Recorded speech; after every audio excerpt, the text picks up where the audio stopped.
And welcome in, everybody, to another episode of the High Low Sports Podcast. We appreciate you all for joining us here on this Wednesday evening, or if you're listening to us later on in the week on one of your favorite places to listen to podcasts. It is always a pleasure and a privilege to sit here and talk about what's going on in the wide world of sports with you all.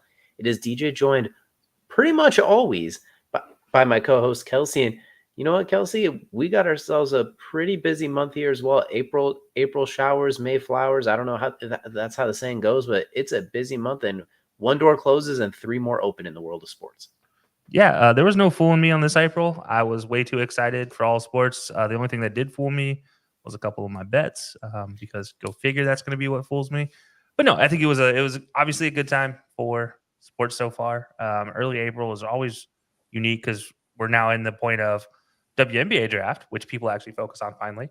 Shout out everybody finally learning the importance of women's basketball. Then you have the NFL draft at the end of the month. We have baseball in its first. Now we're really in its first real month of the game. You have basketball closing in on the playoffs, and who knows whether we're going to get to that or not today.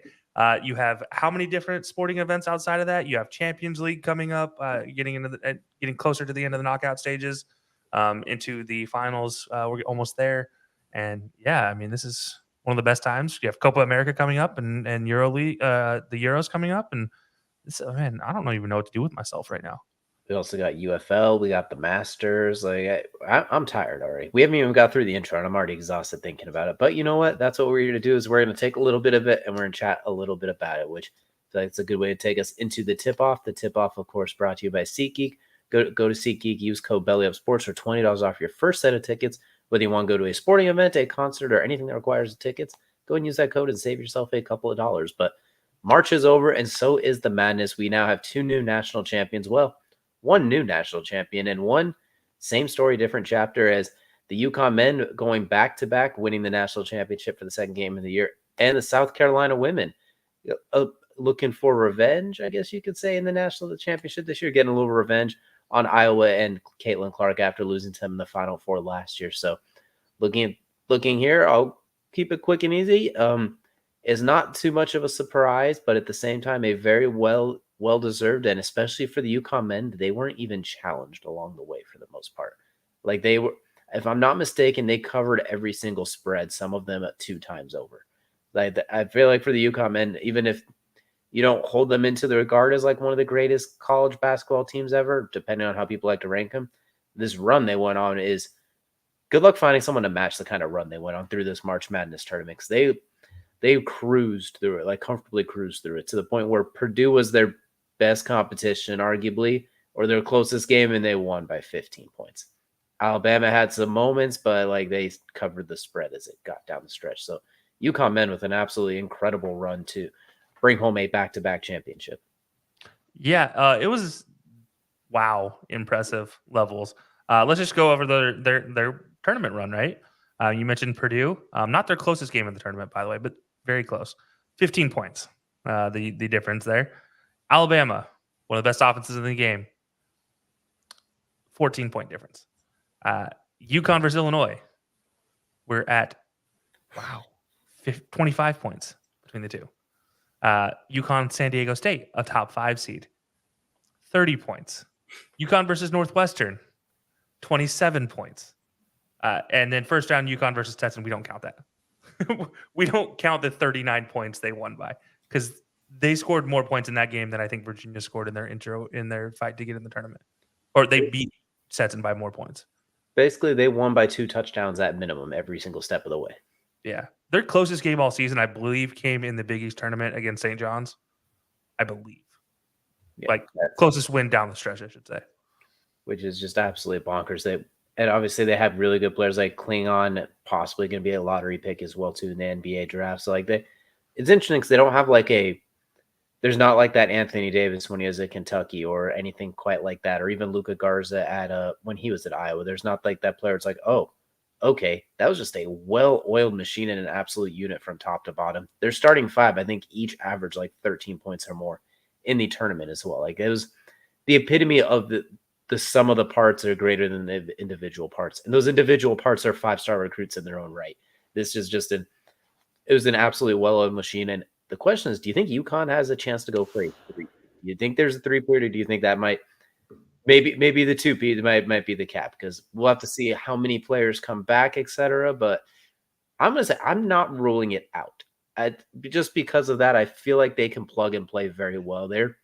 They could plug and play and reload, kind of like how people thought Kentucky and Calipari could do it. Like how with the one and dones, UConn doesn't have the one and dones to the same extent, obviously, but I feel like they can reload and retool a lot better than some of those other schools do. So I'm gonna say they have a chance. I won't bet on it. I'll take the field, but I won't feel comfortable with it. I won't feel happy. Like I won't be happy about it. Yeah, I think they start the season as a favorite. I'm just going through their list right now. There's a few guys that probably won't be there next year, as you mentioned. But I mean, Diarra won't be there for sure. I should say. Hurley, he was a senior, so he won't be there.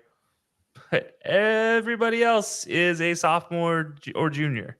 There's a couple grad transfers. I'm not sure whether they'll stick around or not. I don't know if they have another year of eligibility because of COVID. But yeah, I mean, everybody else on that team that was a clutch player outside of the two seniors will probably be back because as good as somebody like Clangon was, I don't think he's going in the draft right now because I think there are better guys that are being looked at. And I feel like if you're not going in the lotto in the draft, most guys don't want to come out early if they can help it. I mean, they're making so much money. Well, I don't know if actually is he a transfer student or is he a foreign student? Let's see. Oh no, he is a American born student, so he gets NIL money. So definitely not going in the draft if he can avoid it for sure. But yeah, it'll be interesting to see what they do. I think I'm with you. I think I still take the field, but if I got an extra $5, I'm gonna throw it on UConn to repeat a third time, three-peat in this case. Yeah, it's just I mean, I don't know what it is with UConn basketball. It's like life, liberty, and UConn basketball, men's and women's. Doesn't matter the coach for the men's side. It seems like every coach that rolls in there can figure out something. The women's side, obviously, Gino has been there for forever, and he's still dominating as well. There's nothing to sleep on their women's side of things. They just ran up against tough competition too. Absolutely. And it's not like they disappointed. They went to the Final Four again. The Final Four is the UConn Invitational, which three of you will be joining them at this point in the women's side. But speaking of which, we'll go ahead and jump over to the women's side where we do have a new champion this year as well. And it's not UConn. It is USC East. We got 4 Final Fours in 4 years for the South Carolina women, and not quite 4 full quarters. That first quarter is a little bit rough for them, but those last 3 quarters in the national championship game, absolutely a vintage South Carolina performance or typical South Carolina performance, top to bottom, deep run, rebounding, especially defensively, clutch buckets, did everything they need to while going up against the buzzsaw that is Caitlin Clark as well. They basically survived that early storm. And weirdly enough, we both kind of looked at it. It's like, all right, they're obviously the best team because they're undefeated. They're the number 1 seed, all that stuff. Like they deserve to be here. But it always kind of felt like, I don't know, I guess there was more of the rivalry with LSU, Iowa. There was USC. There's UConn, obviously, because it's the UConn Invitational. I don't want to say South Carolina was overlooked, but it felt like up until the national championship game, they weren't quite as talked about quite as much. And then this was a lot of people's first time actually seeing them. They had heard about it. They had read about it, but this was the first time seeing Dawn Staley's unit up close and in person. I mean, 18 million viewers, I think is what it was, 18.7 million. Yeah, exactly. Like that's a lot of beat the men's first time the women's final ever beat the men's. Men's posted a 16. I also blame them starting that at 9:20 on a Monday. Like that's in part too. So I'm going to blame them for that in addition to it. But like we said, they outdid them in South Carolina. We're gonna copy and paste the same question. They have basically gone 72-1, I think, or something ridiculous in this 2-year stretch. That one loss was in the Final Four to Iowa last year. They win that game. There's a good chance they are back-to-back undefeated national championships, depending on what happens against LSU. But for the sake of argument, 3 times in a row, but 2 times undefeated. So yeah, they'd be going on a colossal run, basically, is what we're saying. Yeah. Do you think South Carolina, with possibly some new players coming in next year too? I do think they have a good amount of players actually coming back next year, surprisingly. But do you think South Carolina could be in the repeat business and the 3 out of 4 business next year?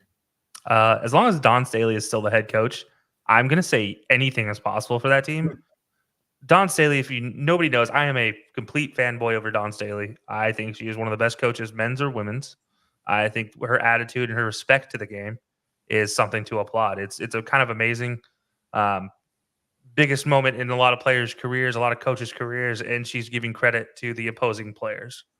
That's impressive to see. You just won a title and you're going and shaking the hand of everybody else.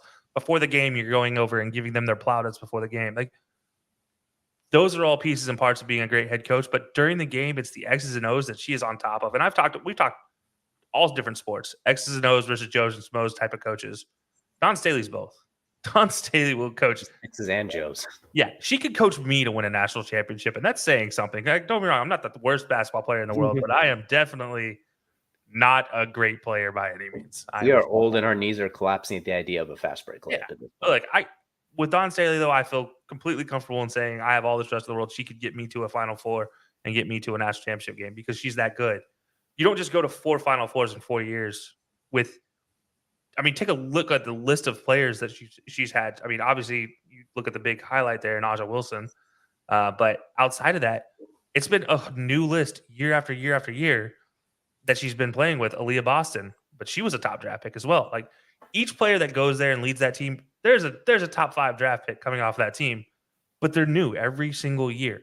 And you just wonder what's going to happen going forward. I don't really care what's going to happen with that team going forward because the fact is Don Staley's there, and I give every chance in the world to Don Staley to be 5 for 5, like the old Arby's 5 for 5 roast beef sandwiches here, because it is absolutely insane what she's doing. And if anybody wants to say she's a bad coach, which by the way happened, if anybody forgets, going into her first national championship game, where she won the title, and everybody's like, "Oh, she's blasphemous. She's this. She's that." Flag on the play. Get out of here. Stop it. She coaches with a passion that you don't see in the women's game, which is why so many people hate the women's game, is because there's not passionate and they're robots and blah, blah, blah. No, forget that, man. Like, what you just saw Don Staley do, what you've seen South Carolina do for the last 4 years is insane. And if you doubt that, like, go try to coach it yourself and see what happens, because it's not going to be good. I guarantee you that. Not very many people in the world can do what she does. I would put her with Pat Summitt and Gino Auriemma in the all-time Hall of Fame for women's, and in men's, yeah, absolutely believe she's in the top 10 coaches of all time. So if she doesn't go to Kentucky, then it's completely possible we see a 5 for 5 here. You kind of took the next words out of my mouth. There's an open job at Kentucky. There's potentially an open job coming up with the Hornets not too far away, just up in North Carolina. Like, I'm not even counting the NBA teams. I'm not. That's why I picked the Hornets. But yeah, I think if she does want to leave, there are plenty of options, and I think a lot of teams would come a calling, and she should be at the top of a lot of lists. At the very minimum, she should be on a lot of lists. Like, if she is considering or even entertaining the idea of talking to those other ones, that is also the question. If she likes South Carolina, don't go by any means. Like, keep that dynasty rolling. But if she does decide that she is open for business, there should be everyone with an open suitor or someone who's just a little on the edge. The Dallas Cowboys should be calling her. I don't know what if she does football, but I'm sure she could find a way, honestly. She could be the sideline coach that just gets everybody. I don't care. She can still do a better job coaching than Mike McCarthy. Yeah, well, you know what? There's not a whole lot. That being said, too, we also talked about that. This also did mark the end of one of the more ridiculous college careers we've ever seen in a positive way, with Caitlin Clark hanging up the shoes and by all accounts, we imagine taking her next step, going to the WNBA as well. It was a very interesting run because she went from someone that people were like, wow, she's incredible, to you love her or you hate her. She became very polarizing, interesting enough, too. What I will say, what I thought was interesting, too, is that when they played UConn, obviously, UConn is the pinnacle of women's basketball pipeline to the WNBA. So every great player, feels like, has a connection to UConn in recent memory. Mm-hmm. The telecast they had was almost all UConn grads. It was all UConn grads. Yeah, so that was a bit of a rough telecast listening to that one is at the same point. But at the same time, you expected that. So my concern is who decided that was a good idea as opposed to it actually happening. But that being said, question at this point is, does she take over the league right away? I mean, the Indiana Fever, who are expected to have the number 1 overall pick, are expected to take Caitlin Clark, had 1 primetime game last year. Now they got like 36. Yep, I think it is the Phoenix out of their 40 games next year are going to be exactly. And now they're already putting posters of like the Rook versus the GOAT with her and Taurasi, things like that too. Like they're going all in on it. So the question at this point is this actually, I got a 2-parter for you. I'm going to throw 2 questions at you. Number 1, Do you think this or LeBron James coming out? Which kind of hype are we going to compare to? I want to hear your thoughts on it before I give mine. I think comparing her to LeBron coming out of high school is, I don't We'll know just if go I'd with say, just the hype. I'll go with just the hype. I don't want to compare like oh, the yeah. yeah, I think the hype is very similar. Honestly, I'm not going to make one better than the other because there's never been the hype for a women's athlete, at least a women's basketball player, than there has been for Caitlin Clark. And I'm not taking anything away from Sabrina or Kelsey Plum or Diana Taurasi herself or Sue Bird, any one of these great players that's played through the league. The fact is, nobody's kind of captured the attention of a lot of people because, okay, this is going to sound bad. And I know how this is going to sound, and I don't mean it this way. But the fact is, when it comes to making a perfect heroine in a lot of people's eyes, you look for the Midwestern girl, the down home girl from the underdog type of school. That's going to be your heroine, right? She captures all that. She matches all of those check boxes in a lot of ways. And that's why she's gotten a little bit of the hype. Obviously, her skills are well beyond anything we've seen in the game recently. Her ability to hit from anywhere on the court is very Steph-esque in a lot of ways. Her ability to play make on top of that is insane. If LeBron had played in college, I think his stat line would have been very similar to her year this year, where she is 1,000+ points and assists greater than the next closest men's or women's basketball player all season long. It was insane to see what she did. Anybody who doubts the ability she has is absolutely crazy. You mentioned the UConn thing. Like, I have my own issues with that, but like, Diana Taurasi said some. As you could tell, it's going to be it wasn't exactly the most polite comments to the point where Kelsey's internet Them cut some out. fighting words that she dropped in their cast. Yeah.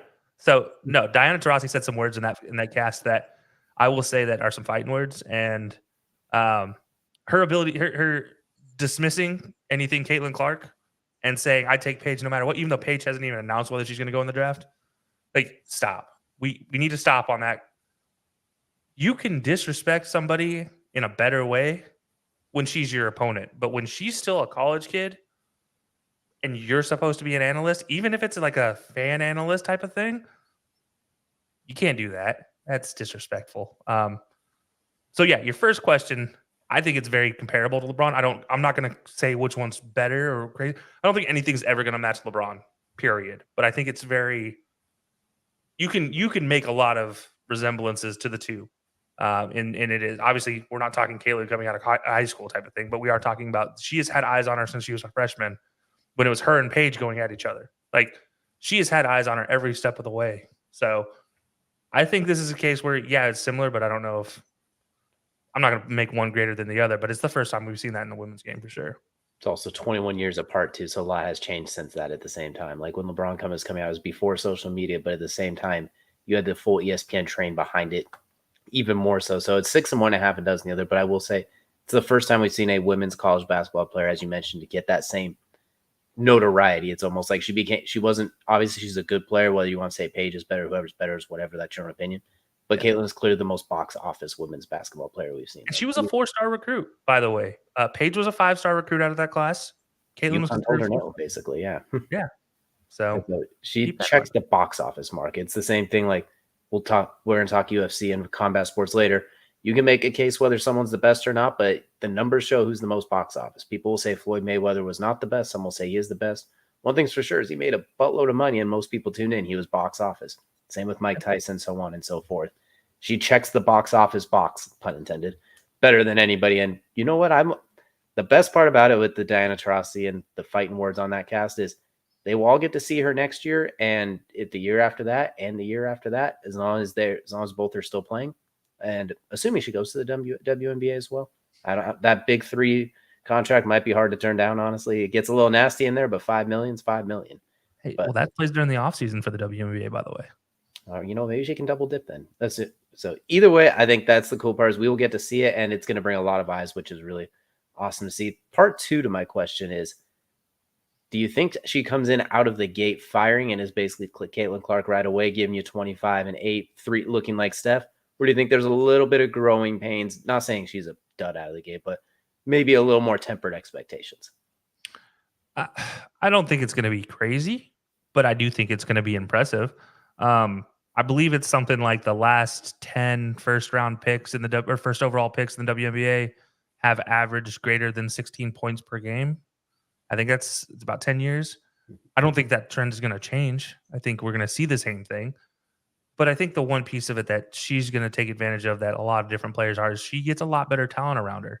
She's likely going to I shouldn't say she's going. She's likely going to an Indiana Fever team. As you just mentioned, now they're going to have 36 out of the 40 games that are prime time. By the way, they had the first pick overall last year as well. So she's going to go to that team with another first round overall pick, by the way, from Don Staley, South Carolina. And she's going to go have a great time. She's going to have a group of players, and nothing against the women playing for Iowa basketball. But there are levels to this, as anybody can attest, not just from the fact I'm talking pro to college level. I mean, there are levels within the pro game, and she's going to a team in Indiana that, while they may have the first overall pick, that doesn't mean much. They just had the ball fall the wrong side of the rim a lot of times. And now you get an actual playmaker in that team. Be careful, because she may average greater than 16 points a game, but she might even also go around and just casually drop 20 assists a game. We might see our first 20, 10, 5, and 5 player in the WNBA. How wild would that be? Because last time that happened to the NBA, if anybody doesn't know, Tyreek Evans for the Kings as Rookie of the Year. So, unfortunately, it was downhill after that for Tyreek. Yeah, I mean, but we just talked about LeBron. LeBron being the only other player to do that before Tyreek. So, and then before that, then it's like some of the all-time greats. But you look at that, and that's what I expect from her. Will we see a crazy 40 points 3 games in a row? Probably not. It might get 40 points in one game, depending on who she plays. Maybe when she plays Connecticut Sun or something like that. But it's overall, maybe she drops against Taurasi's Mercury there. That would be hilarious. But I'm not expecting crazy numbers from her. I think 2020 or 2010 in the season is probably to be expected. I'd probably even say 19 and 9 to be fair. 19 points, 9 assists. But yeah, I mean, I'm not expecting anything crazy this first year. Kind of like Sabrina. Sabrina wasn't out of the box lighting it up. She was good, but she wasn't lighting it up. Diana Taurasi was good, but she wasn't lighting it up. So I think the same thing.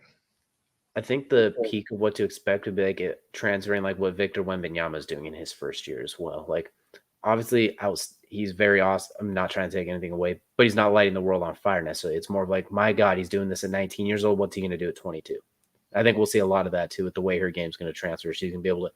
Those long range 3-pointers are going to be kind of the same. Like, it's, you give her space, she's still going to drain them. It's not like, for example, like Zach Edey picking on 6'7" guys and now having 7'2" guys guarding him, for example. She's still going to come off the pick and roll. If you give her space, she'll be able to drain them.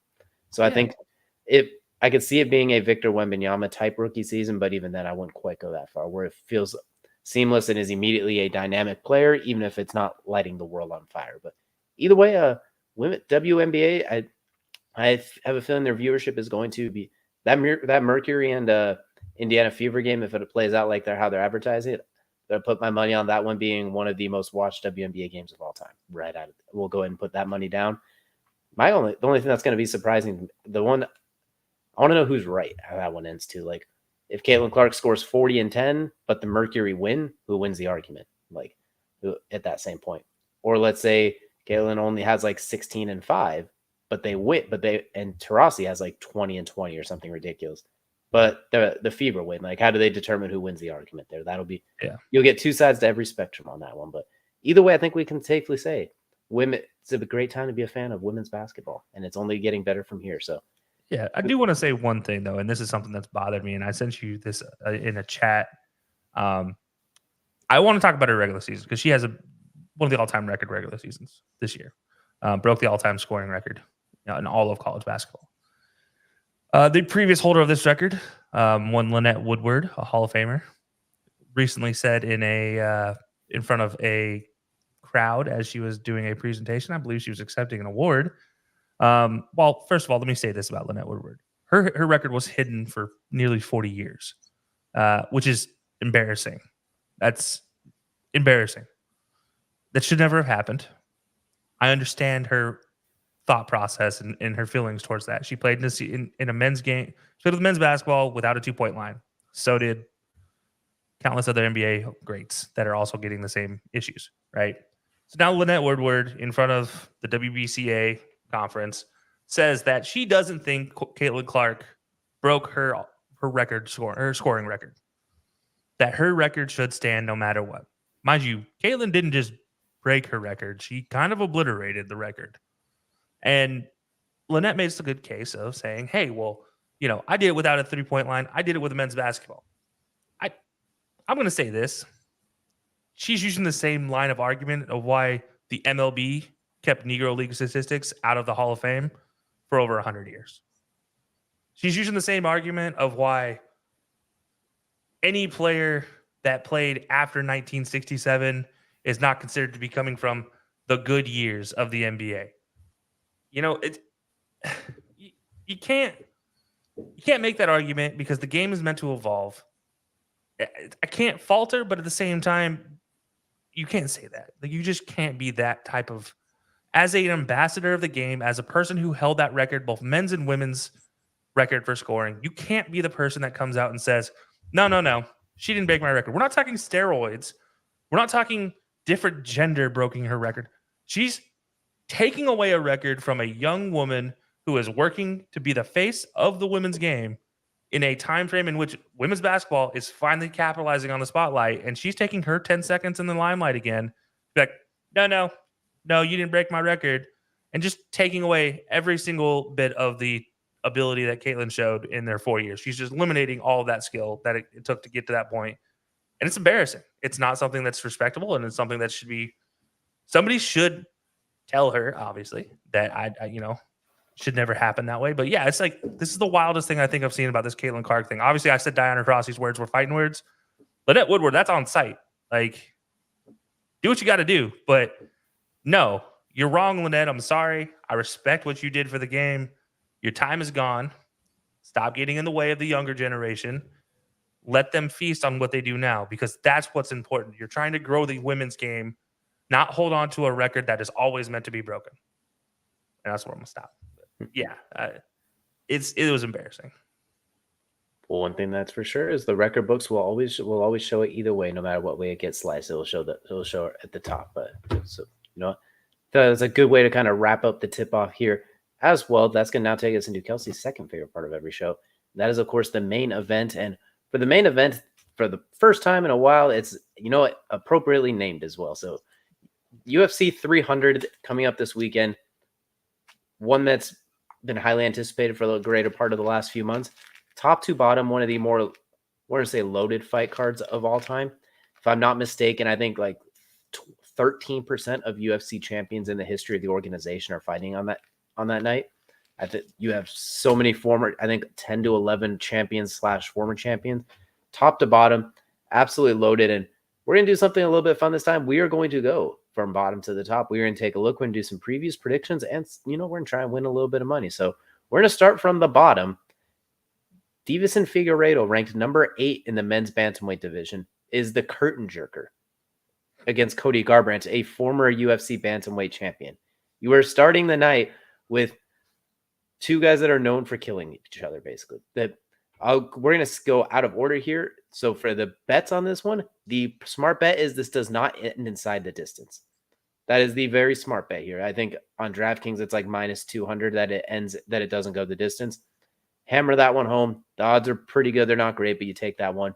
As far as looking at the matchup, that's what makes it very tough. Cody Garbrandt for the last couple of years, has had trouble getting caught a little bit. A lot of the shots he's taken, sometimes the ability to take those shots hasn't held up. But recently, his last handful of fights, he's looked a little resurgent. So that makes it interesting. That being said, if your life is on the line or you have to bet to pay the mortgage, you don't have a choice. I would not bet the mortgage, period. Don't bet what you can't lose. Disclaimer now, and I'll probably make it all the way down. But if you have to make a bet and you have to pick somebody, you have to put a large. Deiveson Figueiredo is probably the smarter choice because he has shown the ability to take the shots a little bit cleaner in recent years, and he does have. I think him landing one would do more than what Cody does land one as well. The question is, do you get Cody Garbrandt, who's trying to headhunt, or do you get the one who pieced up Dominic Cruz for 5 rounds? If you get that one, hammer Cody Garbrandt. If you have $5 to spare, throw it on Cody Garbrandt at plus 250 odds for a former champion. I like those odds. And Davison Figueiredo was the 125-pound champion who's come up to bantamweight because he could not make weight because he was too damn big, which is another interesting case to point. Is he's used to KOing the smaller guys a weight class down. What's it like now at 135 where he has fought before? But this is where it's interesting. But you're basically opening the fight card with fireworks immediately. Someone is almost guaranteed going to sleep within those first 15 minutes. That if I will bet the mortgage on the fight not going the distance. That's the one I feel comfortable with.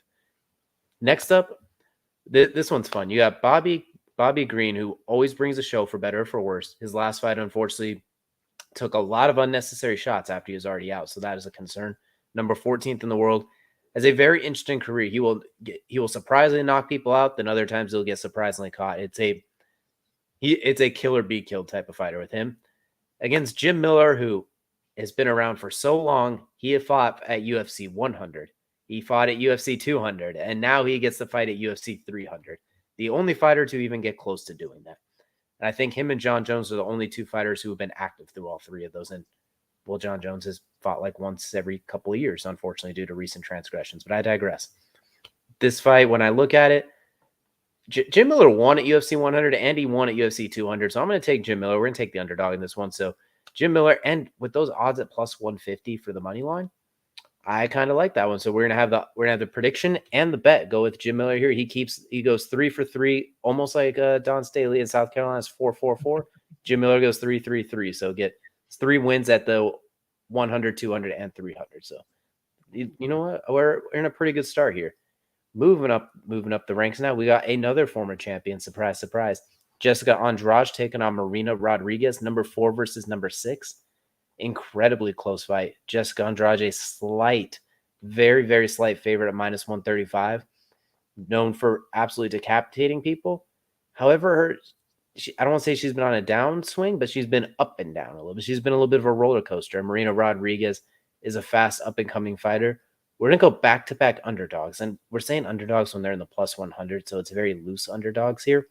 But we're going to take Marina Rodriguez to kind of stamp and cement herself as a women's strawweight contender. We will see. We're going to see we're going to see some titles on the line later, but the strawweight title on the line later. So we'll get to that. See if she's going to be in contention for that. But so far we got Marina Rodriguez, Jim Miller, and Davison Figueiredo as our predictions to win. And for the betting odds, I'm going to stick with the money line here. Marina Rodriguez plus 114.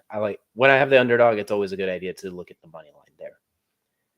Next up, we mentioned earlier when Bobby Green, his last fight, he was hit a few extra times after the bell, not after the bell, excuse me. The ref just stopped the fight after a few unnecessary shots. He was facing against Jalen Turner, ranked number 10 right now, taking on Renato Moicano in a lightweight fight here. Minus 238 for Turner, plus 195 for Moicano. Moicano's a very good fighter, but he is at 155, he's a little healthier, but at the same time, a lot of the advantages he had at 45 aren't quite there. This one, we're going to take Jalen Turner. I think he's going to continue that climb up the lightweight ranks. I think he's too big, too fast, too powerful. It's a different game. I will say, looking at it, let me just double check what the rounds are, because if I'm not mistaken, I think this one does have a pretty high over-under rounds, which if it is pretty high, taking the under might not be a bad idea because both guys are kind of known as finishers. So let me just double check to make sure what the over-under for the rounds are. It's over 1.5, under 1.5. You know what? Let's have a little bit of fun with it. We're gonna take over 1.5 rounds. That one's a little bit riskier. So it can end in round 2, just not in the first half of round 2. So we're gonna say this one is a little bit wear down, a little early feeling out process. Then once the leather starts flying is when I think someone gets in a little bit of danger. So we'll go over 1.5 rounds. By the way, we just wrapped up the early prelims. We haven't even got to the real prelims yet. That was the fight ones that only the diehard super nerds watch that don't really watch any other sports. Now we're getting to the ones that you will actually see on TV at this point. Next up, we got Yodik Youssef versus Diego Lopez. Diego Lopez is a very good fighter. Youssef, very explosive. This one, we're going to follow the same trend as earlier. I think Youssef is continuing climbing up those ranks, and I think at plus 120 odds, surprisingly, I'm going to go in. He's the ranked one of the two while being the underdog. We're going to take him in the predictions and for the money line as well. Next up, a name that many, many people know about. We got Holly Holm still fighting all these years later, taking on Kayla Harrison. number 5 versus Kayla Harrison, the debuting fighter, who is the first women's U.S. judoka to win gold, and she did it twice. Everyone remembers Ronda Rousey and her judoka skills at taking home bronze, which I think she was one of the first to even take home bronze. Kayla Harrison took home gold. What they don't have it listed here, but the money line here is plus 330 for Holly Holm and minus 425 for Kayla Harrison. The over-under is 2.5 rounds.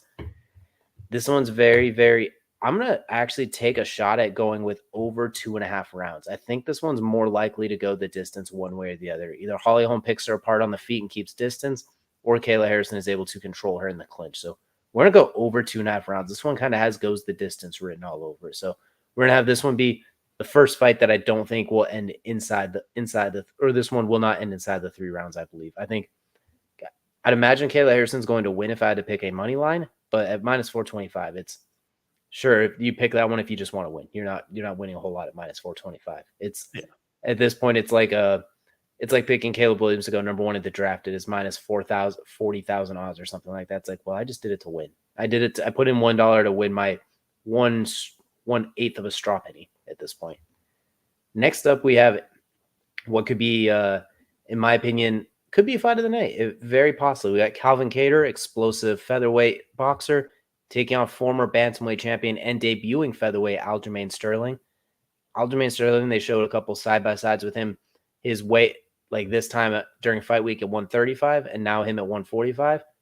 He filled in that weight really nicely. He looks healthy. He looks strong. He looks big.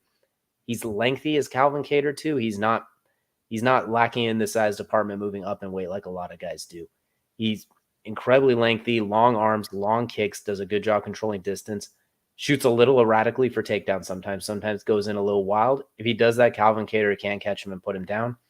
That being said, Calvin Kattar is a primarily boxing-heavy fighter. I do think Aljamain will be able to control the distance, go in and get a takedown. So I'm going to take Aljamain to win, and you can, if they have it, take Aljamain to win by finish. I don't more than likely be a submission at that point, so I would probably lean towards that. I don't know if he's going to necessarily get a KO, but Aljamain to win by submission at plus 450 odds, kind of like my chances of that one. Or you also have Aljamain Sterling to win by KO, TKO, DQ, or submission, plus 300. So basically just Aljamain to win the fight by not decision. Yeah, those are some pretty good odds. Even him to win by submission or decision at minus 160, not too bad of odds there. A little parlay booster, if you will. So next up, we're going to move Alexander Rakic taking on Yuri Prochazka. 2 names that if you didn't know how to pronounce them, just trying to read them would be absolutely exhausting. Plus 100 for the former champ Yuri Prochazka, who just came off fighting Alex Pereira for the title at light heavyweight. Take on Alexander Rakic, who's been right on the cusp for quite a while now. It's number 5 versus number 2. Looking at this fight, I like Alexander Rakic a lot. I think he does a very good job of controlling distance. He's big for the weight class. There's a little bit of trash talking words. He called Yuri Prochazka a fake samurai, and well, Yuri didn't take too kindly to that, so they've had a little bit of back and forth there. I think this is going to be a very interesting fight. I'm going to take Rakic. I don't know how he's going to win, but I like the minus 120 odds. I think this is a fight and Prochazka is very, very hittable. The good news for him is usually if he gets hit, if he's still standing, he keeps coming on stronger and stronger and stronger. Problem is, we saw it against Alex Pereira, and we've seen it in other fights. I don't feel like you want to take those shots with Rakic as well. He keeps his hands low, and it's very awkward, I don't want to say goofy looking because that sounds like I'm disrespecting, but it's very untraditional. He's very hittable. And Rakic has the ability to, for lack of better terms, rock the opponent when he hits them. So we're going to take Alexander Rakic with the money line and the prediction at minus 120. Well, Kelsey, we've done it. We've made it through the prelims. And I am already exhausted. So we're going to go quick. Bo Nickel versus Cody Brundage, minus 2,100 odds. Bo Nickel has yet to be hit in the UFC, and he has yet to really face anybody on his caliber. He's coming up very slowly. Elite wrestler who has yet to really even hardly shoot a takedown that I can think of. He's been able to dice people. Don't bet anything on this fight. There's no bet worth taking, honestly. If you have extra money, throw a plus 1,100 odds on Cody Brundage. Say you got $5 sitting around. Why not? You have a bonus bet, give it a try just in case you get a Mike Tyson, Evander Holyfield situation or something like that, or Mike Tyson, Buster Douglas. Just as a why not go and take it. But otherwise, even Bo Nickel inside the distance, the odds aren't even worth taking. Like everything is lopsided. So if you think Bo Nickel is going to win, there's no real bet worth taking. Like Bo Nickel to win by decision is plus 800. So you know what? That's one worth taking. If you think for some reason he doesn't finish him, that's just, we're not touching those on betting. So we're going to move on. Charles Oliveira taking on Armin. I actually can't pronounce his name. I do not have the ability to do it. So we're going to call him Armin. Plus 185 for the former champion, minus 225 for Armin. Charles Oliveira is supposed to fight for the title in his last fight, forcing the pull out of the fight. We're just kind of stuck in the limbo. I like Charles Oliveira to win this fight, but not enough to bet on it. I know that's, if I have to pick, I'm picking Charles Oliveira, but Armin is a dangerous fighter. And this is the fight that Charles Oliveira recently has shown the ability to win, but traditionally has shown the ability to lose. So you're stuck in no man's land. Do you worry it reverts back to the old, or does it stay strong with the new? What I will say, though, is we are going to take this fight to end inside the distance. This fight will end via finish, whether it's a submission from Charles Oliveira with the most submissions in UFC history, or Armin, who is a known finisher in his own right. So this fight will not go the distance. We are going to take that bet. Next up, the BMF title. For those of you who don't know what it is, it basically means, go look it up. We're not going too far into that. Point is, it's an absolutely ridiculous fight. Arguably the number one contender at lightweight in Justin Gaethje, taking on arguably the number one contender in Max Holloway at featherweight. Max Holloway has the most fights in UFC history without getting dropped, just getting knocked down. He's never even been knocked down in the UFC. And he's been fighting since he was 19 years old, I believe. Like, I think 2013, 2012, how long he's been in the UFC. The epitome of an OG veteran. Justin Gaethje, basically, he's a lightweight version of a rhinoceros. When he punches you, it rattles the entire cage. His leg kicks are stifling. He used to be incredibly hittable. He used to be Homer Simpson, basically, charging forward and swinging. Now he's done a lot better with controlling, pacing, blocking, defense, more tactical. It's a very close fight. Minus 170 to plus 142. Perfect odds. If I'm picking a winner, I'm going to take Justin Gaethje to win. I don't like it, and I'm not betting that one. The betting that we are looking for here is, it's 5 rounds, and the over-under, if I am not mistaken, let me just double check to make sure I get this correct, because I don't want to over-understate. The over-under is 4.5. The money line is plus 136 and minus 162. Max Holloway is a plus 5.5 round favorite. If I have to take a bet, that's the one I'm going to take. I think he can win a round if it goes the distance, maybe even 2. Because at plus 5.5, you're basically saying you either A, get finished, or 1 round you get 10-8'd and lose the other 4. Very rarely is someone going to lose by more than 50-45 in this type of fight. And I don't know if Justin Gaethje is going to be the one to officially crack Max Holloway's chin. A lot of people have tried. So far, none have succeeded. And I'm not willing to take those odds. As good as Justin Gaethje is, Max Holloway also doesn't get hit a lot. He's also the taller man in this fight, too. So we're going to take Max Holloway to cover the 5.5 rounds, because if he wins the fight, he covers that. If he catches Justin Gaethje, he covers that. So we're going to take the rounds. And let's see. For those of you who aren't fight fans, don't worry. We are getting close to the end of this one. For the first time in women's championship history, and I think men's as well, too. I'd have to double check. We got a China versus China title fight. Zhang Wei Li taking on Xian. I cannot pronounce her last name. I'm very sorry. I try and I butcher it every time. Basically, what we're looking at here is Zhang Wei Li, certified finisher, certified BA. She's been running ramshot through the strawweight division. She's minus 485. We're not going to take that. We're not going to take that money line, obviously, because that is a huge money line. And I think she's going to win. But I do see over 3.5 rounds. And I think there's a good chance that this fight goes under 3.5 rounds at plus 124. So we're going to go a little riskier. Don't do this as your final leg of a parlay. But if you want to have a little bit of fun, minus 3.5 rounds at plus 124, that both these women know how to close the show. And I guess he wanted them, for better or for worse, landing a finishing shot. So we're going to go under 3.5 rounds in this one. I don't love that. Don't put it in a parlay. I repeat, do not put it in a parlay. Put this one out there for fun. And don't bet anything you're not afraid to lose. All right. I'm going to say that 3 more times before we're done. And at last, we have hit the main event. Alex Pereira versus Jamal Hill for the light heavyweight championship. Pereira, the current champion. Jamal Hill, the former champion who never lost the belt. He tore his Achilles in a pickup basketball game and vacated the belt while he recovered. Minus 135 odds for Pereira, plus 114 for Jamal Hill.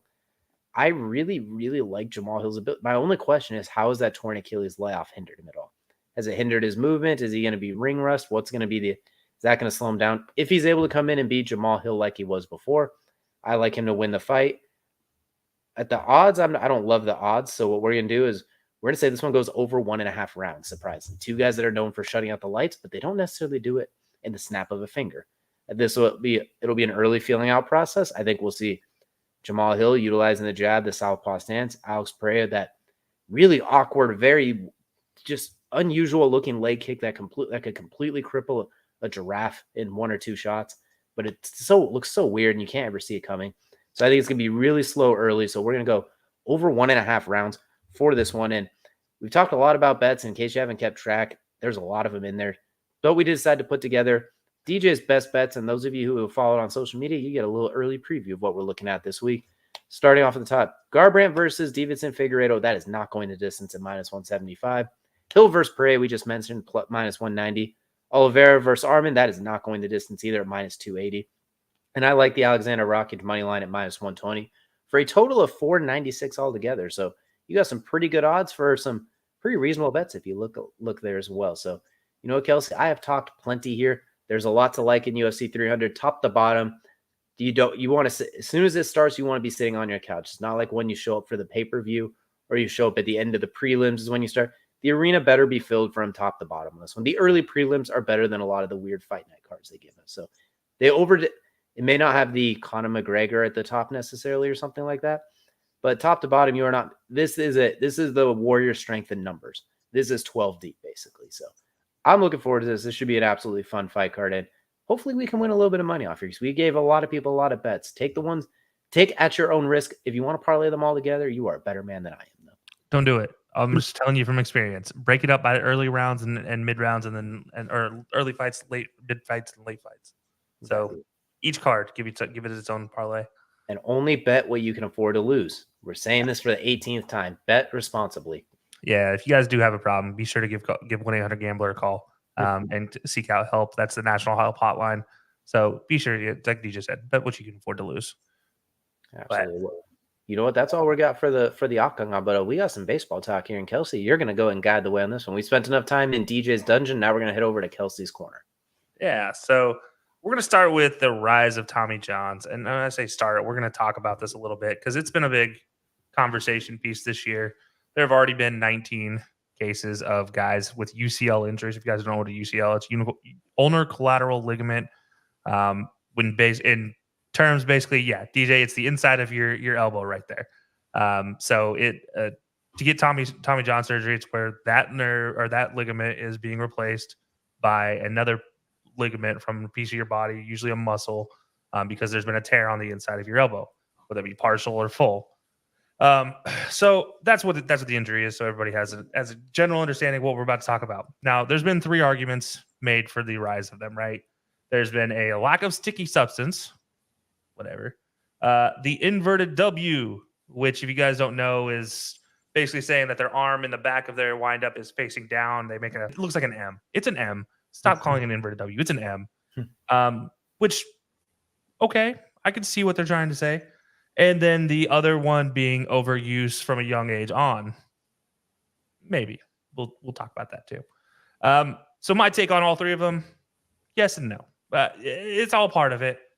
Yes and no. As a guy who has thrown thousands of innings growing up with 0 injuries to my elbow or shoulder, I cannot say that overuse is a problem. I will say that misuse is a problem. We had a rule. My parents had a rule with me. I was not allowed to throw a curveball until I had hair under my armpits. I was also not allowed to lift weights until I had hair under my armpits. That was actually a general rule for anybody growing up in the time frame we grew up in. That was just generally because your body isn't starting to form. Testosterone is not starting to form until you're about 12 years old when you start going through puberty. Going before puberty and doing these things could cause long-term problems. This has been backed up by studies from the National Institute of Health and, many other Mayo Clinic, things like that. So these are all statistical facts that you're not supposed to do these things until you start puberty. Many kids nowadays, because of travel ball, because of the use of travel ball, start at 8 years old, 9 years old. I'm sure we've all seen the TikToks, right? The 8-year-old, 9-year-old kids with their fancy little sliding glove. They're playing a weekend tournament and they're all throwing 60, 70, 80 pitches in 10 games over a weekend. And then the next weekend, they're going to do the same thing year round. But here's the weird thing about it. There was a difference between the growing up when we did in the early 2000s, late 90s, early 2000s versus now. We weren't specialized in sports. So when I talk misuse, this is what I mean by misuse. Yes, technically you consider it overuse, but I'm just going to say misuse because parents at an early age for kids are putting their kids in one sport and keeping them there. And that's a problem. We developed our entire world of ability in sports because we were playing multiple sports. If you look at every athlete in any professional sport today, they'll all tell you, yeah, I did this and this growing up. It was never, I just did this. Now, obviously, some of the younger kids now, Jackson Holiday getting called up. Yes, he only played baseball because, duh, Matt Holliday's son. Makes sense. But there was an overuse in that situation. And I'm not calling it overuse. I'm very clearly calling it misuse because it's not a pitch count thing. It's purely the fact that in 1 year, these kids are playing 3,000 games and throwing 12,000 innings. That's crazy. That is a number that should never be reached by somebody under the age of 24, 25, probably honestly 38, and then looking at an entire career in the pros. And if we're being realistic about it, it's an insane amount of games in which these kids play at a young age. So we're going to start there. That's number one, right? So misuse of the arm starting at a young age. Now we go to the inverted W. I'm just not calling it that. I'm calling it an M, but I'm using the term because people are idiots. This is the dumbest form I have ever seen coached into a kid today. When you're taught to coach, when you're taught to throw the ball by a proper pitching coach, and I'm not talking one of these whack jobs that is also trying to teach you launch angle when you're hitting the ball. And by the way, they're the same coach. I wonder why. This isn't the power speed ball type of coaching. This is just some crack job that thinks they know anything about sports, and they're teaching kids to make an inverted W. Again, it's an M. But this is their coaching method. The problem with this, one, your hand is beneath your shoulder. Your elbow also 95% of the time is beneath your shoulder, instantly causing an insane amount of whip. If you know anything about rotational forces, it causes an exceedingly painful rotational force to your arm. While kids are going through puberty, while kids are growing, this in itself is causing a lot of whiplash. Everybody knows what whiplash is. So think of that in terms. Think of it like a rubber band. You take a rubber band and you spread it around in your fingers 100 times. You stop. You're fine. It'll be good. It'll be springy. You do that 300 times in a year, it's no longer going to be that way. It's going to have a problem. You're going to start seeing a loosening of that ligament very early on. So again, we go back to the misuse, but we go talk about form, right? So that's another issue. We have form. Now the sticky substance bullcrap. This one I hate because sticky substances aren't a thing.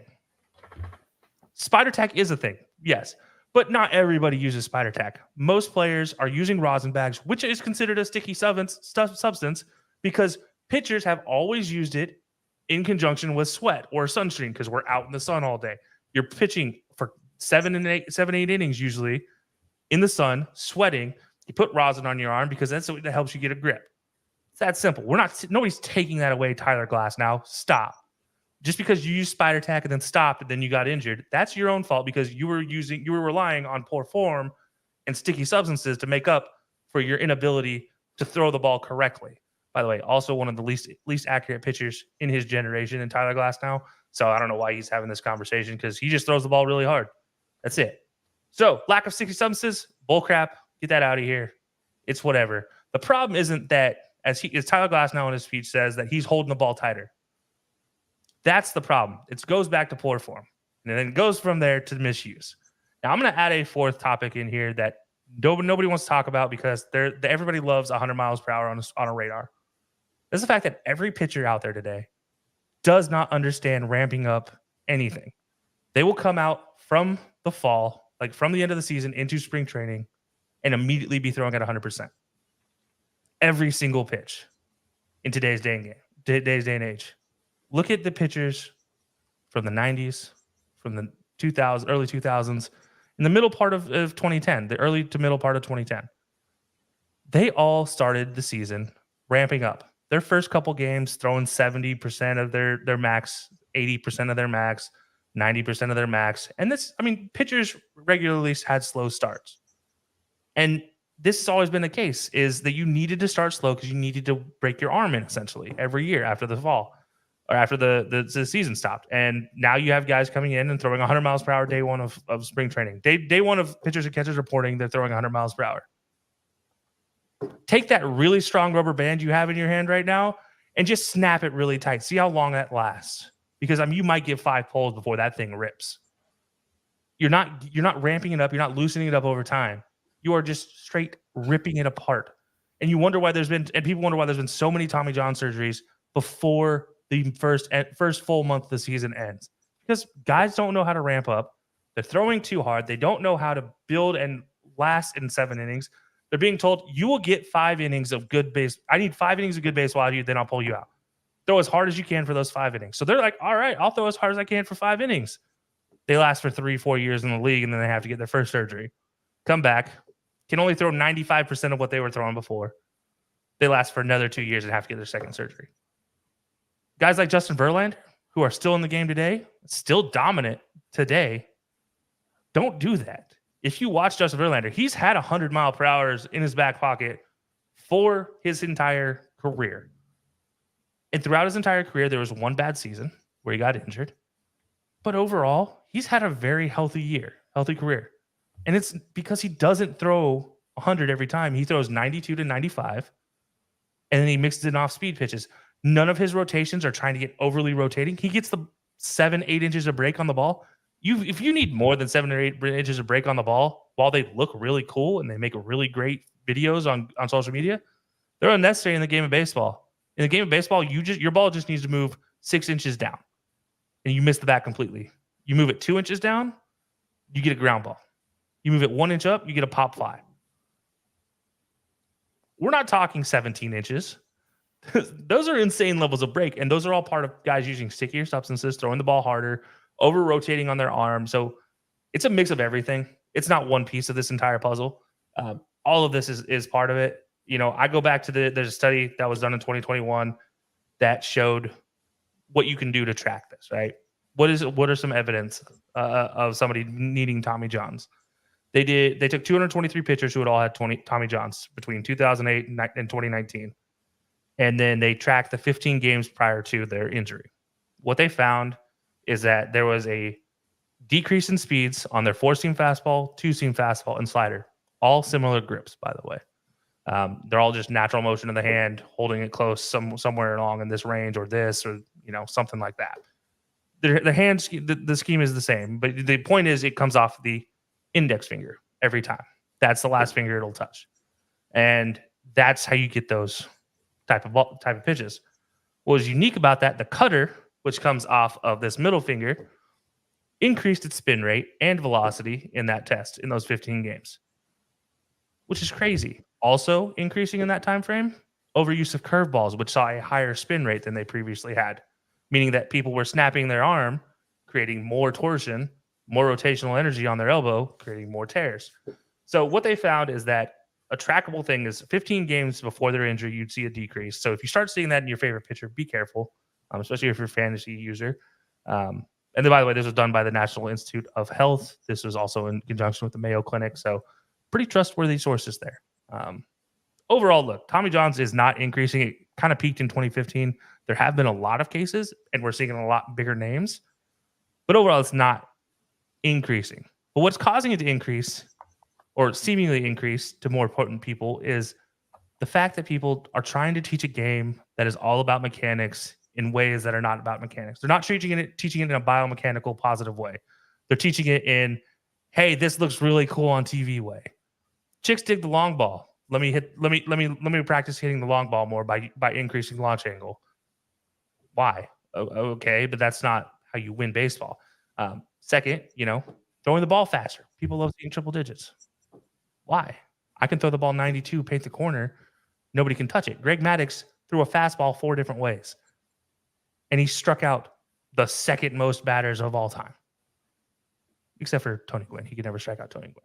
But the point, there are just so many things to look at in the game. When you look at the greats that have ever played the game, they kept it very simple. You stretch, you ramp up your arm, You don't over rotate. You let the ball and its natural motion in your arm do all the work, because already when you're throwing a baseball, you do not have a natural throwing motion. No men playing baseball have a natural throwing motion because the ball's not meant to be thrown over your head. And I think everybody's heard this before. Softball, the way they throw it underhand, that's a natural mechanic in your body. So we're already breaking the rules by throwing the ball up here. Now you're going to throw in rotational issues. You're just asking for trouble. So I need everybody to stop with this BS about these different arguments. Tyler Glasnow he does make valid points about people using it and then coming off it and then over gripping it. It's because they've relied on bad mechanics their whole life. They needed the sticky substance to get the over rotation, to get all this high quality extra data that makes them look good and draftable. And at the end of the day, it's not working for you. Now I'm seeing more kids get injured and get Tommy Johns. There's reports of kids at the age of 11 getting Tommy John surgery because, quote, it'll make them throw faster when they're in high school. So, yes, it's a problem, but it's not a problem because people are making a problem about the wrong things, is I guess the best way to put it. People are not focused on what is important, which is just keeping proper mechanics, not overthrowing the ball, and just play like a proper kid when they're young. Like those three things, it sounds easier said than done. You fix those three things though, and you see a major drop off to the point where there were 12 guys in 2007 that got Tommy John. There are already 19 guys in the season this year with UCL injuries. That's the difference between then and now. And those guys before, doesn't matter. Now, 2015, people want to make a deal about. It's not the pitch clock. Get that crap out of here. I don't even going to entertain that conversation. It's dropped off since the pitch clock got invented. The reason why is because guys aren't thinking, and they're not thinking about throwing hard. They're just thinking about throwing the ball over the plate, especially when they have Angel Hernandez as their umpire. So, look, I'm going to stop with that. But Tommy Johns is not necessarily on the rise in the MLB anymore, but everywhere else, younger generations need to be more careful. If you have a kid, please, please, please, please be sure to take them to a coach who actually knows what they're talking about. As soon as they start pulling out all this weird telemetry crap, stop. Rethink this. Just ask, hey, where's a bucket? Where's a fence? Teach me that basic. Because if you can't throw next to a fence, you're already having a problem with the way you throw. If you throw like a shortstop throwing to first base, you have a problem with your mechanics, which is, by the way, what the inverted W is. So I'm done. But yeah, that's this whole conversation has just gotten absolutely blasphemous. It's kind of wild because it seems very obvious that it's kind of like if we want to make a football comparison, you can only have so many car collisions with full-grown athletes at the highest level before it takes a toll on the body. You can only unleash the full power of your entire arm and torque of your body so many times. So you exercising that amount at an early age is, especially when it's not fully developed yet, it's only going to have worse repercussions down the line. Like your arm is not meant to snap like that. The snap that comes with the and there's more to it. I could probably honestly do a whole show about this. The fact that they want to give them 60 pitches in a game is a limit, but then they're going to play them 100 extra games in a year, and they're going to pitch in 100 extra games in a year. Defeats the entire purpose. If you look at I'm just going to look at Asian pitchers from Japan specifically and Korea. These guys throw 100, 140, 160, 180 pitches in a game, but they don't pitch at 100% every game. They pitch usually 80 to 90% through the beginning part of the game, and then when they need something, they have something to reach back in there, which is what you need in baseball. You don't need 100% all the time. You need 80 to 90%, and then when you need something, go get it. But you're not going to hurt yourself doing that. These guys don't have Tommy Johns. Shohei Ohtani didn't have Tommy Johns till he came to America. Think about that. And then on top of that, you have guys pitching 100 pitches in the pros and then not touching a baseball for 5 days and then going back out and pitching another 100 pitches, not touching a baseball for 5 days. They'll just, do work with a band in the bullpen, but they won't throw a baseball. Or you'll see the stupid drill where they throw the baseball behind them like this every time. It doesn't work. Like, you actually have to throw a baseball in between. You have to keep your arm loose, because if you don't keep it loose, like I just said, you're going to try to throw it too hard. And you're going to snap that rubber band every single time. Sometimes tacticians and fundamentals will go a lot farther than freakish athletic talent. You could cross that across all sports as well. A little bit, as much fun as that freakish stuff is, like the guys who throw the football 85 yards, the guys who can jump 57 inches in the air at basketball. the great ones that can do that also do all the little things correctly. That's why you see those great ones. Tom Brady and LeBron, for example, they're not playing that long because of their form. They're playing that long because of their form and fundamentals and playing the game properly. It's just because you could teach someone to throw that 95-mile-an-hour curveball, that's not practical, and that's not necessarily long lasting. Or, I could throw it 112 miles an hour. Cool. You hit the umpire in the back of the head. I don't know how you hit behind his head, but there was no control over it. It was just freakish ability to whip it. So duly noted, lesson of the day is be smart, work smarter, not harder. Get a real pitching coach. Lesson number 2 of the day. But don't trust the guy down at the end of the bar that your dad says looks okay. Trust Uncle Rico throwing the ball over them mountains over there before you go with the inverted MW. Yeah, but I'm also saying don't take it back to the farm either. We're not talking that. There's a good in between. Find the happy middle ground. But that's going to do it here for the main event. That's going to take us down to Kelsey's favorite part of every show. Maybe not this show, but most other shows, and that is Crunch Time, brought to you by our good friends over at Outlier. Go to outlier.bet /HighLowSports. Get yourself a free 7-day trial to work smarter, not harder. And we're going to do a fun, quick little segment here to wrap up this one. We've been high on the UFL, and it has not failed to deliver so far early in the season. We will mention really quickly, sad to see Destroying. It looks like his UFL playing days are done. A couple of fractures in his neck. He is out for the year in a neck brace right now. Hoping a fast recovery. It was really awesome to see him get a chance to play out there. Unfortunately, like he said, tackling fundamentals. We're going to circle back to that real quickly. Key and important fundamentals go a long way. Hoping he has a quick and fast recovery. But we had a full weekend here. We're each going to go over a few. What we had is plays of the week, plays that stood out for us in the UFL. I'll go real quick. We're going to go to the DC Defenders in a very, very close game that they had there. I'm going to, I believe it was the third quarter. I'd have to go back and take a look. But as the game was coming down, I can't remember who the running back was. He was breaking away about to score. DeAndre Baker, former Giants first-round pick just a couple of years ago for the DC Defenders, comes up behind and gets a strip force fumble that is then recovered by the DC Defenders, taking away what would have been a surefire touchdown. And honestly, the DC Defenders won the game pretty much exclusively because of that, because they tried their best to not win the rest of the game. So we're going to go with DeAndre Baker with the UFL Play of the Week for me on this one, with a key strip fumble from behind on a running back that was within 10 yards of scoring an uncontested touchdown. You know what? I just actually literally just watched that play as you were talking about it. That was, I was, it was amazing to watch. It's impressive to see. And yeah, I mean, I don't think you have more clutch play than that. Obviously, there were some great plays from that game too. Jordan Tiamu just dropping dimes all over the place as well. But yeah, I mean, DC kind of deserved that win. So yeah, shout out to DC for pulling that one off. I'm shocked, actually. That one game that I was shocked in. But I'll say more shocked by a team that just, I don't have a single player to give a player of the week for this one. I'm giving a whole team. That's the Memphis Showboats.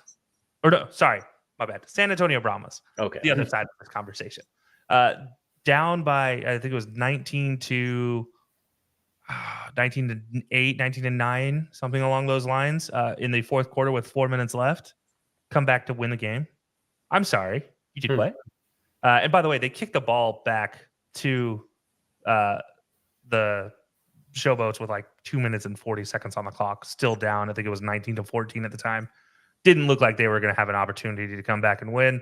Last second touchdown for the Brahmas got them the victory, giving them 2-0. I believe the only previous XFL team to be 2-0 right now. Overall, that game was insane to watch. Obviously, that's the game that we saw Destroying get hurt after he laid a hit stick. It did look a little awkward. He was definitely shaking his neck after he got back up. That actually took place about that 6-minute mark left in the fourth quarter too. So it was tough to watch that. I remember seeing it and being like, oh, that didn't look good. But yeah, it is an impressive game to watch, impressive comeback to watch. I actually flipped it over to one station, checked my phone on Twitter, and next thing I know, it's like, oh, hey, this is happening. And I was like, I'm sorry, this is what? And I flipped immediately back, and yeah, insane game to watch, insane, impressive performance. So I got to give it to the entire Brahmas team. That includes Destroying for the hit. But yeah, that was an impressive comeback, impressive victory. Because that was, wow. You don't just do that. You don't come back down by double digits with 4 minutes to go in the fourth. Absolutely. It was a wonderful week in the UFL, and we got plenty more on the way. Let us know in the comments below what your favorite UFL plays of the week were, and be sure to tune in for us for next week. We got Mock Draft Mondays and Tier Tuesdays coming up. We are getting very close to the NFL draft, so we are There definitely will be a getting bunch of Tier Tuesdays next week. we are getting into the nitty gritty of it. So we appreciate y'all for joining us here to talk about what's going on in the wild world of sports, and we will see you all again next time.